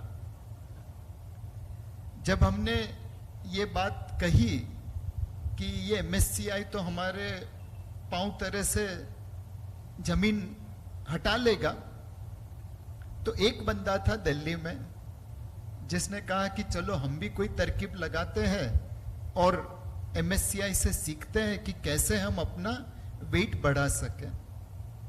दिल्ली से बंबई आए, कॉफी डे में ऊपर से उनको बुलाया, उनके साथ बातें की और कुछ तरकीबें जानी जिसकी वजह से MSCI में इंडिया का वेट कम नहीं होगा बल्कि बढ़ेगा। 2014 में MSCI में भारत का वेट तकरीबन 7% था, 5% होने जा रहा था। हमने बहुत सारे कदम उठाए और आज MSCI में भारत का वेट तकरीबन 16% है। और वो शख्स जिसने ये काम करके दिखाया मेरे बाजू में बैठा है। राइट संजीव भाई? सो जिस तरह से हमने अपनी मार्केट को संभालते हुए अपना वेट बढ़ाया, वैसा ही अब बॉन्ड इंडेक्स में कर रहे हैं। अगर हम चाहते तो सारी शर्तें मान के बॉन्ड इंडेक्स में इंक्लूड हो जाते। बेनिफिट जरूर मिलता बट उतना नहीं मिलता जितना अपनी शर्तों पे हम इंक्लूड होके करेंगे। बट इसके साथ साथ आशुतोष भाई एक और चीज है, आप और मैं मिलके सोना खरीदते हैं। इस सदी के 21 सालों में हमने $373 बिलियन का सोना आयात किया है नेट बेसिस के ऊपर। हम तकरीबन 30, 35, 40 बिलियन डॉलर का सोना हर साल लेते हैं, 10-12 बिलियन डॉलर की ज्वेलरी एक्सपोर्ट करते हैं और बाकी 25-30 बिलियन डॉलर का सोना अपने लिए यूज करते हैं। अब आपको भी मालूम है, मुझे भी मालूम है कि गोल्ड स्मगलिंग रियल है। और अगर आप ये माने कि गोल्ड स्मगलर कोई चैरिटेबल ऑर्गेनाइजेशन नहीं है और इसका जितना सोना जब्त होता है कस्टम्स में उतना तो वो प्रॉफिट करेगा, तो सालाना गोल्ड स्मगलिंग $7 बिलियन के आसपास है। जब आप एयरपोर्ट से आते हैं तो कई बार मिडिल ईस्ट की फ्लाइट में लोग सोने के गहनों से लदे हुए होते और ग्रीन चैनल पार करते हैं। वो सारा सोना इंक्लूड करिए तो ये कहना गलत नहीं होगा कि इस सदी के 21 सालों में हमने $500 बिलियन सोने की आयात के लिए बाहर भेज दिया। हम एक ऐसे पेशेंट है जिसकी तबीयत नाजुक है, अस्पताल में वो ब्लड डोनेशन लेने की जगह पे ब्लड डोनेशन दे रहा है। मैंने और आपने मिलके इस सदी के 21 सालों में $500 बिलियन बाहर भेज दिया है। अगर वही पैसा यहां पे रहता तो कितने एक्सप्रेसवे बनते, कितनी मेट्रो बनती, कितनी स्कूल बनती, कितनी अस्पताल बनती, और शायद हमें बॉन्ड इंडेक्स में इंक्लूड होने की जरूरत नहीं पड़ती। हम दूसरे देशों को कहते कि आप हमसे पैसा लेके जाइए। तो एक बहुत जरूरी है शिवानी, इस प्रकार के माध्यम से आप लोगों को कन्विंस करे कि सोने की जगह पे सोने जैसे जो एंटरप्रेन्योर्स है उनमें निवेश करना सीखे, अपना पैसा अपने देश में रखे, अपने एंटरप्रेन्योर को सपोर्ट करे। और नागपुर से तो ये बहुत उम्मीद है। टाटा जमशेदजी टाटा पैदा हुए थे नवसारी गुजरात में, उनकी कर्मभूमि थी बंबई, लेकिन जब उन्होंने अपनी पहली कंपनी चालू की वो नागपुर में एम्प्रेस मिल थी। अगर नागपुर के लोगों ने साथ नहीं दिया होता तो शायद आज टाटा ग्रुप वहां पे नहीं होता जहां पे है। तो आप लोग लीड करिए, सोने की जगह पे सोने जैसे एंटरप्रेन्योर्स जैसे टाटा को आपने सपोर्ट किया है वैसे और सपोर्ट दीजिए।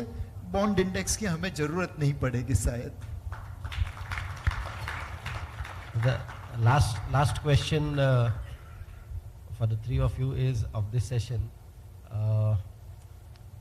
ये जो बीच में कंट्रोवर्सी हुई थी कि रुपया वीक नहीं हुआ है, डॉलर स्ट्रांग हुआ है, then the finance minister had to come herself out and say कि हनुमान को अपनी शक्ति याद दिलानी पड़ रही है, and bringing it to the current GDP numbers कि मैन्युफैक्चरिंग का -4% है, whereas PLI scheme पे हो, you said some of them will fail, and Credit Suisse also came out with a report saying it's all failing except a few this thing. So my point is focus on manufacturing and agriculture. Kal Nitin ji आए थे and he spoke about, he always speaks about agriculture. So my question is, while agri has been showing constantly for 3-4 quarters and manufacturing थोड़ा सा weak numbers दिए हैं, so where are we right now, and in the next 2 years where global economy is expected to slow down, inflation कम आने के chances है क्या in other countries, and in that context where are we and how are we like as an economy, and then bond yields also maybe. Any one of you. So let me say one important thing about this in manufacturing index. There is a real problem with the old IIP. We need to update it because it is called it is basically a same factory index, which means that it goes to the same factory and looks at whether or not the factory is manufacturing more or less. Now supposing I set up a completely new factory, it actually is not a part of the index at all. Now this is a sensible thing to do in a short period of time, 5, 6, 7 year horizon, and that is why you have to keep updating and creating a new index. Unfortunately, what we have done is that and this is something our statistics department and needs to get its act together, is that when we can clearly see that the big manufacturing capacities are being created across the country, they are profitable, they are growing, none of this is, by the way, reflected in our index. This is really ridiculous, but it's an artifact of our statistical system. This is not a reflection of the economy. So you will have this, you may find it confusing कि एक time में IIP looks flat, but on the other hand you will see growth in the GDP number in manufacturing. This is not to be surprised, because the IIP is not considering the new factories, new industries that are being set up. So the GDP number estimate is the correct estimate. It is taken from the Ministry of Corporate Affairs Register of Companies. This is a far more accurate picture of what miscellaneous is a big component this time. Yeah, because it's a classic example of basically जो भी समझ में नहीं आता है उसको डाल दो इसमें. ये कोई statistical system नहीं है. So I think first of all, the Indian statistical department really needs to get its act together, but that's a different debate to be had. There are many areas in which we have serious problems with Indian statistics. Ironically, in China, the errors in statistics tend to exaggerate their performance. In India, for some reason, the statistical errors are all systematically try to diminish our performance. I don't know why this is the case, but really the India statisticians are letting the side down. Anyway, having made that case, the fact of the matter is that even our manufacturing sector is actually right now reasonably profitable. You go through and look at, many of you are investors in that sector, and there are maybe companies that maybe not be doing well, but by and large they are not very heavily leveraged. Most of their manufacturing capacity is now depreciated. They are profitable, healthy, and in many areas they are now, after a long time, beginning to show animal spirits of investing. So I think we are in a healthy place on our manufacturing sector as well. आपने जो PLI scheme के बारे में बात की ना, उससे मैं सहमत नहीं हूँ. उसका कारण ये है कि हम जो मॉर्गन स्टैनली में एक सूचक चलाते हैं, MNC सेंटिमेंट इंडेक्स। तो ये MNC की भावनाओं को मेजर करता है। तो उसमें क्या, एक मशीन है हमारे पास जो मल्टीनेशनल कंपनीज हर एक क्वार्टर में जो रिपोर्ट निकालते हैं, उस रिपोर्ट में जाके वो भारत के विषय में जो MNCs बात करते हैं अपने रिपोर्ट में, उसको ग्रेड करता है और उससे एक सूचक बनाता है। तो वो जो सूचक है आज वो यहाँ पे है, ऑल टाइम हाई पे खड़ा है।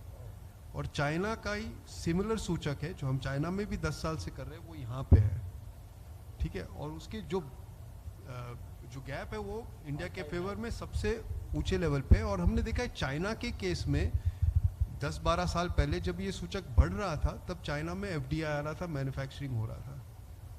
ओके, तो मेरा ये मानना है कि ये PLI चल रहा है क्योंकि, और बाकी बहुत सारे फैक्टर्स है, जैसे चाइना 1 है, हमारे PLI स्कीम्स हैं, हमारे जो टैक्स रेट्स है, जो रिफॉर्म हुए हैं, जो इंफ्रास्ट्रक्चर बन रहा है, वो सब, जो हमारा घरेलू बाजार है, हमारा जो कंज्यूमर है, ये सब मिला के भारत में FDI बूम हो रहा है, मैन्युफैक्चरिंग में बूम हो रहा है। इसलिए हमने पिछले साल एक रिपोर्ट भी निकाला था कि अगर आप देखो पिछले 30 साल में, और ये जब 91 और 92 में जो रिफॉर्म हुए थे वो ज़्यादातर इंडस्ट्रियल सेक्टर में हुए थे, लेकिन जो इंडस्ट्रियल सेक्टर का जो शेयर था GDP में वो लगातार नीचे आते गया। ओके, अब वो 15.5% के आसपास है। हमारा ये मानना है कि अगले 10 साल में 21% हो जाएगा। और जो मैन्युफैक्चरिंग इकोनॉमी आज करीबन $450 बिलियन की है, वो $1.5 ट्रिलियन हो जाएगी। तो ये पहली बार होगा पिछले 3 दशक में कि एक्चुअली मैन्युफैक्चरिंग का शेयर बढ़ रहा है। और रही बात IIP की, वो ठीक है, हम इंडिकेटर देखते हैं, लेकिन बहुत सारे इंडिकेटर्स हैं। आप PMI देखो, अब बहुत कम देश है दुनिया में जहाँ पे PMI अभी भी एक्सपेंशन जोन में है। अभी आई थिंक कल रात को या परसों रात को अमेरिका का नंबर आया, उनका कॉन्ट्रैक्शन जोन में चला गया है, 50 के नीचे चला गया है, तो वो कॉन्ट्रैक्ट हो रहे हैं। हमारा तो अभी भी एक्सपेंशन जोन में है और मुझे नहीं लगता है वो कॉन्ट्रैक्शन जोन में जाएगा, एक्सपेंशन जोन में ही रहेगा। फिर आप कॉर्पोरेट रेवेन्यू ग्रोथ देखिए, वो भी एक इंडिकेटर है।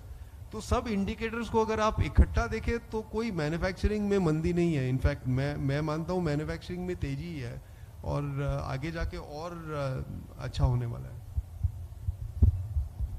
Concluding remarks by Nilesh Shah sir. सो आशुतोष भाई, ये किस्सा मैंने सुना है, कितना सच है कितना झूठ है मुझे नहीं पता, बिकॉज मैं बहुत छोटा था तब मैंने ये सुना था। नागपुर के संतरे बहुत फेमस है। तो एक मल्टीनेशनल कंपनी थी जिसने तकरीबन 80 के दशक में ये सोचा कि क्यों ना हम नागपुर के संतरे का जूस बनाए, पल्प निकाले और उसे एक्सपोर्ट करें। उन्होंने एक लेबोरेटरी स्केल एक्सपेरिमेंट किया था। यहाँ से संतरे खरीदे, पल्प निकाला और ट्रक में डाला और फिर नागपुर से उसे बंबई तक लेके आना था। एक जो जर्नी अब शायद 15-20 घंटों में होती है, उस समय उसे शायद 7 दिन लगे। सेकेंड, हर सिटी में जब आप जा रहे थे तो ऑक्ट्रॉय थी, तो वो कंटेनर को रोक के खोलते थे और देखते थे इसमें जूस है या पल्प है या क्या है और कितनी ऑक्ट्रॉय ड्यूटी भरनी है नहीं भरनी है। देन उसे पोर्ट पे लेके गए और वो पोर्ट पे कार्गो चढ़ने में इतना समय लग गया कि ये मल्टीनेशनल कंपनी ने नागपुर का संतरा प्रोजेक्ट जंक किया और फिलीपींस में जाके वो प्रोजेक्ट डाल दिया। और वहां से कहते हैं कि आज की ट्रॉपिकाना ब्रांड का एशिया लॉन्च हुआ।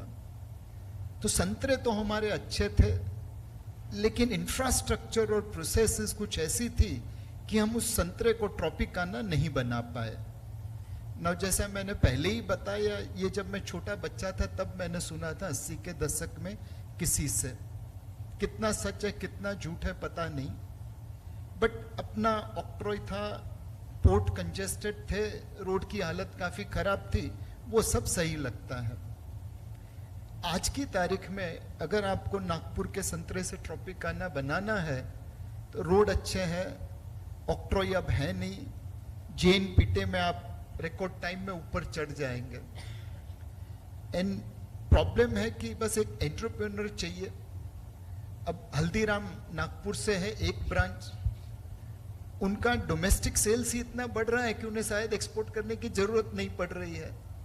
तो हमें एक और हल्दीराम जी चाहिए जो भारत तो सर्व करे ही करे, दुनिया को सर्व करना चालू कर दे। जब आप संतरा बेचते हैं तो शायद एक संतरे का X पैसा मिलेगा, बट उसकी ब्रांडेड जूस बना के बेचे तो शायद 10x या 20x मिलेगा। तो इंफ्रास्ट्रक्चर बन गया है, अब एंटरप्रेन्योर को सपोर्ट करना जरूरी है। आज नहीं तो कल हल्दीराम जैसे एंटरप्रेन्योर आ जाएंगे जो नागपुर के संतरे से ट्रॉपिकाना ब्रांड बना के दुनिया भर में बेचेंगे। एंड ये चीज मुमकिन है। 2014 में हम पूरे देश में जितने मोबाइल फोन खरीदते थे उसके 90% इंपोर्ट होके आते थे। सालाना मोबाइल फोन का इंपोर्ट 7 से 8 बिलियन डॉलर होता था। फिर PLI स्कीम आई, एंटरप्रेन्योर्स आए, एप्पल आया, सैमसंग आया। आज हम जितने मोबाइल फोन खरीदते हैं 90% भारत में बनते हैं। दुनिया की सबसे बड़ी mobile handset manufacturing factory UP में नोएडा के पास सैमसंग चलाता है। आज हम मोबाइल फोन एक्सपोर्ट करना चालू किए। कुछ समय पहले मैं अमेरिका गया था, न्यूयॉर्क में। वहां पे ग्रैंड सेंट्रल स्टेशन है जहां पे एप्पल का स्टोर है, और जैसे अपने देश में है डिब्बे ऊपर रखते और फोन को लॉक एंड की में रखते, बिल्कुल वैसा ही वहां पे माहौल है। तो पहला बॉक्स देखा मेड इन इंडिया था, बहुत खुशी हुई। दूसरा देखा वो भी मेड इन इंडिया था, बहुत खुशी हुई। तीसरा देखने गया तो वो सेल्स असिस्टेंट दौड़ती हुई आई और कहा कैन आई हेल्प यू। मैं बोला मैं गुज्जू भाई हूं, मुफ्त में आनंद मिल रहा है मेड इन इंडिया बॉक्स देखने का न्यूयॉर्क के स्टेशन पे, तो आनंद उठाने दे, क्यों डिस्टर्ब करती है। तो ये एक जो हमने मोबाइल फोन में करके दिखाया, जो हम जेनेरिक फार्मा में करके इतने सालों से दिखा रहे हैं, जो हम ऑटोमोबाइल्स में करके दिखाते हैं, वही चीज बाकी सेक्टर्स में करनी है। इंफ्रास्ट्रक्चर है, एंटरप्रेन्योर की जरूरत है, और इसीलिए मैंने कहा कि हम और आप मिलके काम करेंगे तो विश्व की महासत्ता बनते हुए कोई रोक नहीं पाएगा।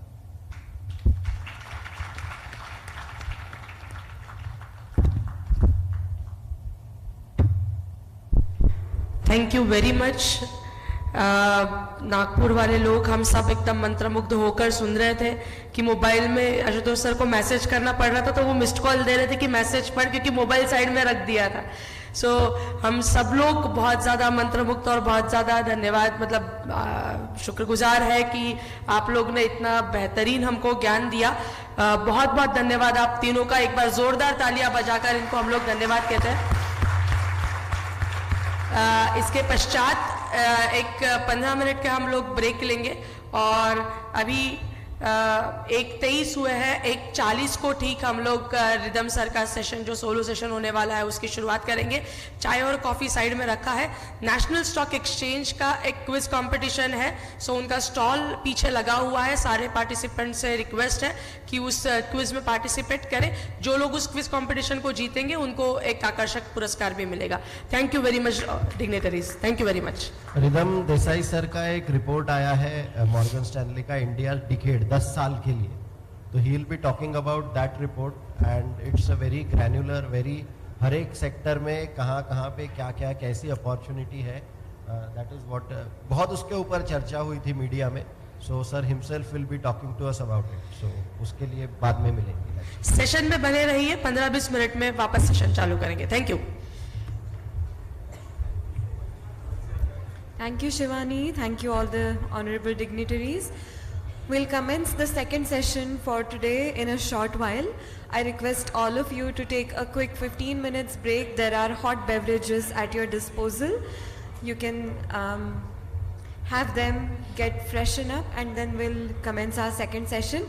We have a stall from National Stock Exchange at the back of this auditorium. Kindly visit the stall. There is a competition, slogan writing competition, and there are some quiz competitions organized by National Stock Exchange. The winners of these competition will get attractive prizes, so kindly participate. Thank you so much.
I request all the members of Team Moneybee to quickly come up on the stage.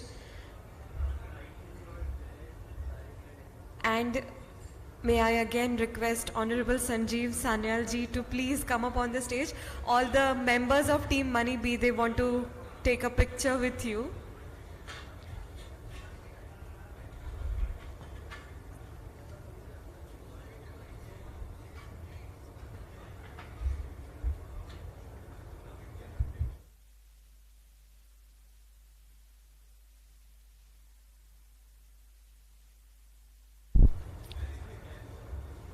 Team Moneybee, quickly come up on the stage, please.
check.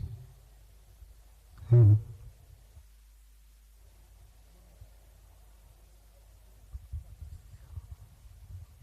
Check, check, sound check.